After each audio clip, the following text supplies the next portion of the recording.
मंडळी नमस्कार. खरं तर पाठीमागचा व्हिडिओ जो आपण अपलोड केला त्या व्हिडिओला आपण खूप छानसा प्रतिसाद दिला आणि त्याचबरोबर आपल्या चॅनलचे 100 सबस्क्रायबरचा टप्पा आपण ओलांडला. याच्याबद्दल आपल्या सर्वांचे मनपूर्वक आभार. आत्ता सध्याला पुण्यामध्ये कसं वातावरण झालं आहे मी तुम्हाला दाखवतो.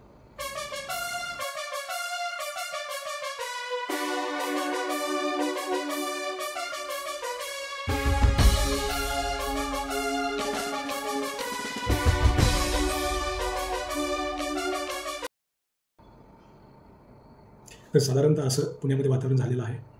तुम्ही म्हणाल पुण्यातलं वातावरण का दाखवलं?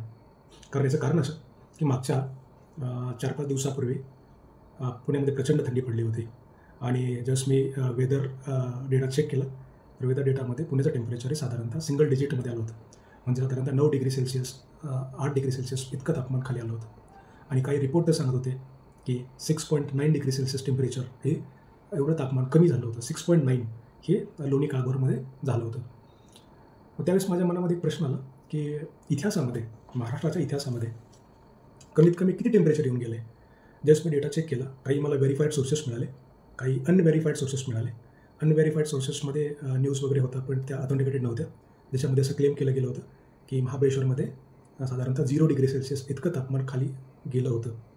पण व्हेरीफाईड सोर्सेसबद्दल जसं आपण बघतो त्यावेळेस काही डेटा मिळाला तर महाराष्ट्रामध्ये मागच्या इतिहासामध्ये 17 जानेवारी 1935 रोजी पुण्यामध्ये 1.7 डिग्री सेल्सिअस इतकं कमी टेम्परेचर झालं होतं. मग तुम्ही थंडीची जी लाट आपण विचार करतो आहे आत्ता साधारणतः 9, 10, 11, 12, 13 डिग्री सेल्सिअसपर्यंत ॲव्हरेज टेम्परेचर असेल महाराष्ट्रामध्ये. पण ज्यावेळेस ते टेम्परेचर जर 1 डिग्री सेल्सिअस 2 डिग्री सेल्सिअस नंतर पुन्हा एकदा 1991 साली साधारणतः 30 टेम्परेचर साधारण 2.3 डिग्री सेल्सिअसपर्यंत इतकं खाली आलं होतं. किंवा आत्ताच मागच्या 4-5 दिवसापूर्वी धुळ्याचं टेम्परेचर हे साधारण 6 डिग्री सेल्सिअसपर्यंत इतकं खाली आलं होतं. किंवा 6 डिग्री सेल्सिअसच्या आसपास टेम्परेचर नॉर्मली नाशिकमधलं निफाडमध्ये येत राहतं. हायस्ट टेम्परेचर जर बघितलं तर हायस्ट टेम्परेचर रायगडमध्ये भिरा नावाचं एक गाव आहे तिथं 46.5 डिग्री सेल्सिअसचं टेम्परेचर रेकॉर्ड केलं गेलं होतं हायस्ट टेम्परेचर महाराष्ट्रामध्ये. मग नंतर चंद्रपूरमध्ये पण 46.5 46.4 आणि 2-3 वेळा मग बाकी नागपूरमध्ये असे आहेत साधारणतः या टेम्परेचरमध्ये आहे. पण आता साधारणतः असं तुम्हाला जे वातावरण दाखवलं असं वातावरण पुण्यामध्ये आहे. ठीक आहे, मुद्द्यावरती येऊया. आज मी एक छोटंसं पुस्तक वाचत होतो आणि त्या पुस्तकाचे जे लेखक आहेत ते लेखक आहेत त्या लेखकाचं नाव आहे नेपोलियन हिल. हे अमेरिकेचे लेखक आहेत आणि 1883 त्यांचा जन्म आहे.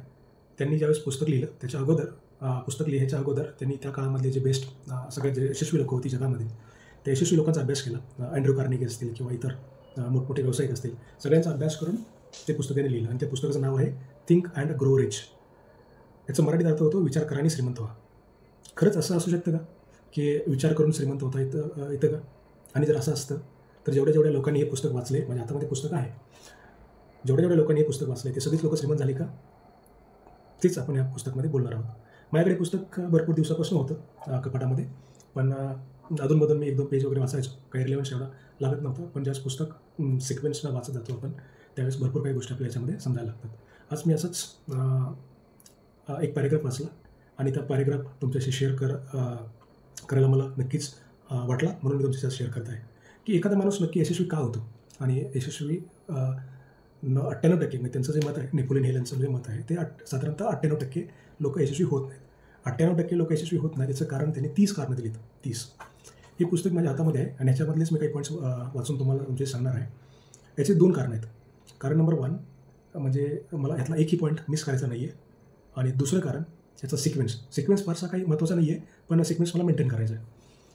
अयशस्वी होणाऱ्या माणसाची 30 कारणं नेपोलियन हिल यांच्या मते ही आहेत. यातलं पहिलं कारण जे आहे पूर्वजांची प्रतिकूल पार्श्वभूमी. म्हणजे आपल्याकडे गावखेड्याकडे आपण असा विचार करतो की पूर्वजांची पुण्याई असेल तरच पुढच्या जनरेशनमध्ये त्यांना सक्सेस मिळतं, यश मिळतं आणि पूर्वजांची पुण्याई नसेल तर पुढच्या जनरेशनमध्ये कधी मिळत नाही. ह्या गोष्टीवरती एक अमेरिकेमधला माणूस बोलतो आहे. म्हणजे हे खूप आश्चर्यकारक आहे माझ्यासाठी आणि म्हणून त्याच्यामध्ये त्यांनी जर पॉईंट एक्सप्लेन केले तर त्याचा रिलेव्हन्स थोडासा वेगळा आहे. त्याचा रिलेव्हन्स असा आहे की तुमच्या अंगामध्ये जीन्स येतात ना ते जीन्स तुमच्या पूर्वजांकडून येतात आणि जर तुमचे आईवडील किंवा तुमचे आजी आजोबा किंवा त्यांचे आईवडील यांच्यामध्ये जर सपोज काही त्यांचा मेंदू जर तेवढा विकसित झाला नसेल जर त्यांचं म्हणजे थोडक्यात मंदबुद्धी असतील किंवा त्यांचे जीन्स तेवढे डेव्हलप झाले नसतील तेच जर सपोज तुमच्या नेक्स्ट जनरेशनमध्ये पुढे येत राहिलं तर त्यावेळेस तुम्हाला यशस्वी होताना खूप प्रॉब्लेम्स येतात.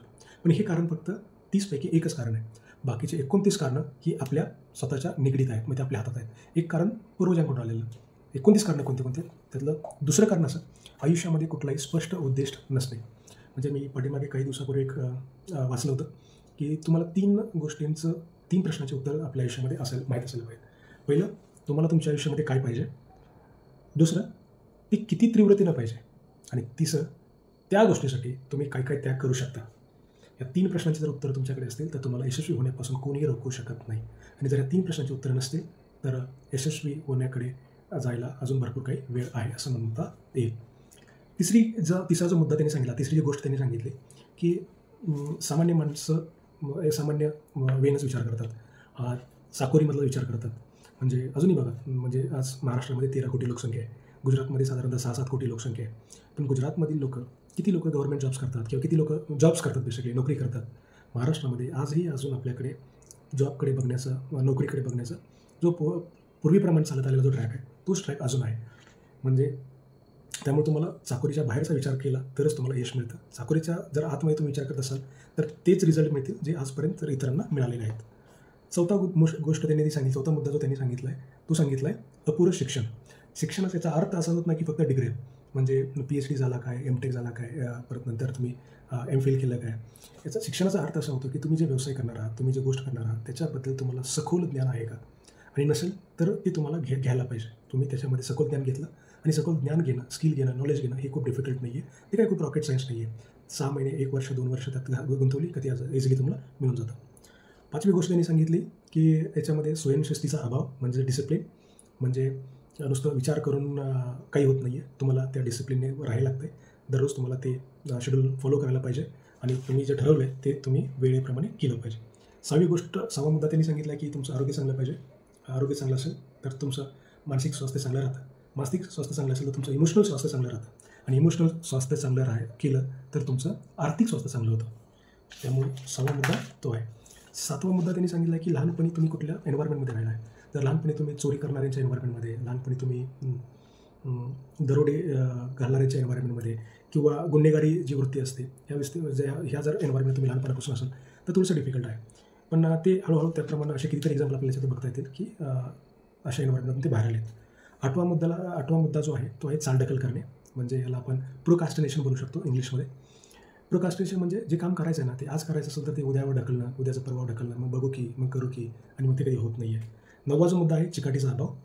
चिकाटीचा अभाव खूप कमी लोकांकडे असतो. म्हणजे एखादी गोष्ट ठरवली ना तर ती ठरवली, करायची म्हणजे ती करायची. मध्येच एक इलॉन मस्कला इंटरव्ह्यू ज्यावेळेस आपण मी ऐकत होतो त्यावेळेस इलॉन मस्कला एक जर्नलिस्ट विचारतात की तुम्हाला ह्या गोष्टी सगळी करायला मोटिवेशन कुठून येतं? तर त्यांचं उत्तर असं होतं की मी तुमचा प्रश्न समजलो नाही आहे. म्हणजे मग ते प्रश्न पुन्हा विचारतात की तुम्हाला हे सगळ्या गोष्टी करण्यासाठी तुम्हाला एवढं सगळं मोटिवेशन कुठून येतं? मोटिवेशनची काय गोष्ट आहे, करायचं ते करायचं आहे. त्यात मोटिवेशनसारखी काही गोष्ट नसते. म्हणजे असं त्यांनी सांगितलं. 10वी गोष्ट आहे, 10वी जो मुद्दा त्यांनी सांगितला ते म्हणजे नकारात्मक व्यक्तिमत्व. नकारात्मक व्यक्तीमध्ये निगेटिव्ह माइंडसेट. जर सपोज 100 गोष्टी तुमच्याकडे असतील, त्यातल्या 90-95 गोष्टी जर पॉझिटिव्ह असतील तरी आपण 4-5 किंवा 10 गोष्टीवर निगेटिव्हवरती जर फोकस करत असेल तर तुम्हाला यशस्वी होता येणार नाही. 11वी गोष्ट आहे कामप्रेरणेवर काबू नसणे. म्हणजे तुमचा फोकस क्लिअर नसणे आणि तुमचा फोकस जर इतर गोष्टीवरती डायव्हर्ट होत असेल तर तो थोडंसं डिफिकल्ट आहे. 12वी मुद्दा त्यांनी असं सांगितलं आहे की काही न करता काहीतरी मिळालं पाहिजे अशी भावना. म्हणजे मी काहीच करणार नाही पण मला ते काहीतरी मिळत राहिलं पाहिजे अशी भावना ही तुम्हाला काही सक्सेसफुल दिशेने घेऊन जाऊ शकत नाही. 13वी गोष्ट आहे डिसिजन मेकिंग. हा सगळ्यात महत्त्वाचा आहे. भरपूर लोक आपण आजूबाजूला बघतो की त्यांना त्यांच्या आयुष्यामध्ये निर्णय घेता येत नाहीत आणि ते म्हणजे निश्चित निर्णय न घेण्याची क्षमता. आणि हे निश्चित निर्णय जर आपण व्यवस्थित नाही घेऊ शकलो तर यशस्वी नाही होऊ शकत. नेक्स्ट 14वी गोष्ट आहे की तुमच्या ज्या भीती आहेत त्या भीतींवरती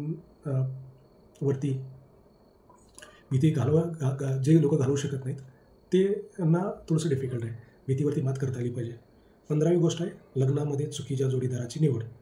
हे आता हा मुद्दा काय आहे मी तुम्हाला वाचून दाखवतो. हे अगदी नेहमी आढळलेले अपयशाचे कारण आहे. लग्नाच्या नात्याने स्त्री पुरुष अत्यंत जवळ येतात. हे नाते सुसंवादी नसेल तर अपयश येण्याची शक्यता असते. शिवाय हे अपयश येताना यातना आणि दुःखमय असेल ज्याने सर्व महत्त्वाकांक्षा उद्ध्वस्त होतील. तर हे 15वा मुद्दा त्यांनी सांगितलं की लग्नामध्ये चुकीच्या जोडीदाराची निवड झाली तर तुम्ही सक्सेसफुल होणार नाही. 16वी गोष्ट जी अशी सांगितली त्यांनी ती सावधानतेचा अतिरेक. ह्याचा अर्थ असा होतो की मार्केटमध्ये काही अपॉर्च्युनिटीज असतील तर त्या अपॉर्च्युनिटीज आपल्याला खूप उशिरा कळतात. म्हणजे इतरांनी त्याच्यावरती अगोदरच सगळं वर्कआउट करून झाल्यानंतर राहिलेल्या गोष्टीवरती आपल्याला समाधान मानावं लागेल.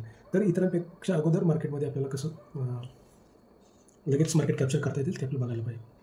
17वा मुद्दा त्यांनी सांगितला की एखाद्या व्यवसायामध्ये किंवा एखाद्या बिझनेस जर तुम्ही करत असाल तर त्याच्यामध्ये चुकीच्या व्यक्तीची निवड करत असाल ॲज अ सहकारी म्हणून, तर चुकीचा सहकारी निवड केला तर तुमचा बिझनेस कधी व्यवसाय होणं मोठा होणार नाही. 18 आहे अंधश्रद्धा आणि पूर्वग्रह. पूर्वी काही चालत आलेल्या गोष्टी as it is without question न विचारता मान्य करून घेऊन जाणे हा आहे 18वा मुद्दा. चुकीच्या व्यवसायाची निवड. तुम्हाला ज्याच्यामध्ये प्रोफेशन्स नाही, तुम्हाला जे आवडत नाही, तुम्हाला जे समजत नाही, तुम्हाला एखादा बिझनेस कळत नाही, त्याचा तो बिझनेस चालू करणे, दॅट इज 19. 20वा आहे प्रयत्नामध्ये एकाग्रतेचा अभाव. थोडं करायचं नंतर सोडून द्यायचं, थोडं करायचं नंतर सोडून द्यायचं. हा मुद्दा खूप जणांचा बघायला मिळतो. ज्याचं उदाहरण मी तुम्हाला सांगतो की एका शेतकऱ्याला एक विहीर पाडायची असते. 50 फूट विहीर खोल पाडायची असते. मग त्याने पहिल्यांदा 5 फुटाचा एक खोल खड्डा घेतला, नंतर तिथून दुसरीकडे गेला, परत 5 फुटाचा घेतला, परत तिथून अजून एक वेगळ्या ठिकाणी गेला, परत दुसरीकडे 5 फुटाचा खड्डा घेतला आणि असं त्याने 10 वेळा केलं. खोदकाम तर त्याने 50 फुटच केलं, पण वेगवेगळ्या ठिकाणी केल्यामुळं त्याच्या विहिरीला पाणी लागलेलं नाही. विहिरीला पाणी कधी लागेल? ज्यावेळेस वेगवेगळ्या ठिकाणी खड्डा खोदण्यापेक्षा एकाच ठिकाणी 50 फूट खोल तुम्ही गेला तरच पाणी लागेल. म्हणजे तुम्ही वेगवेगळे व्यवसाय थोडे करण्यापेक्षा एकच व्यवसायामध्ये सखोल ज्ञान घ्या आणि त्याच्या आतमध्ये डिटेलमध्ये तुम्ही जाऊ शकता. 21वा मुद्दा आहे वाटेल तसा पैसा खर्च करणे.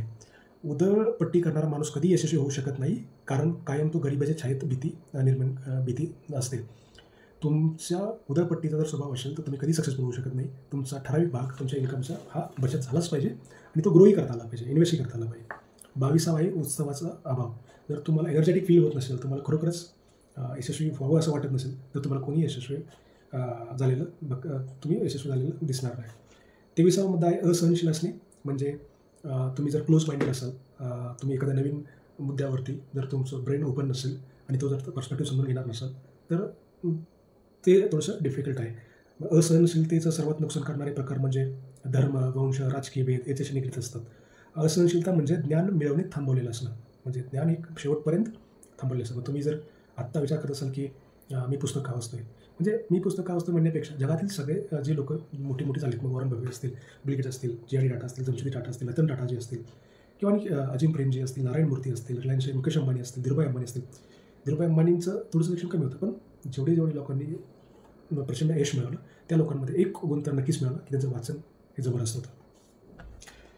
24वा मुद्दा आहे अतिरेक खाणे आणि दारू पिणे. लैंगिक व्यवहार यात संयम नसणे हे सर्वात नुकसानकारी ठरते. अतिरेक म्हणजे अपयशाला आमंत्रण. म्हणजे तुम्ही कुठलीही गोष्ट अतिरेक केली तर तुम्हाला ती अपयशाकडे घेऊन जाणारच. 25वा मुद्दा आहे की इतरांशी सहकार्यात वागता न येणे.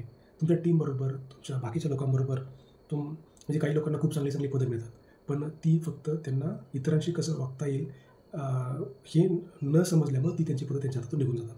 अशाही गोष्टी होतात. 26वा मुद्दा आहे कष्ट न करता मिळालेली सत्ता. म्हणजे याच्यामध्ये एक वाक्य लिहिलं आहे, ते मला प्रचंड आवडलं. पटकन मिळालेली संपत्ती ही गरिबीपेक्षा अधिक धोकादायक असते. पटकन मिळालेली संपत्ती ही गरिबीपेक्षा अधिक धोकादायक असते.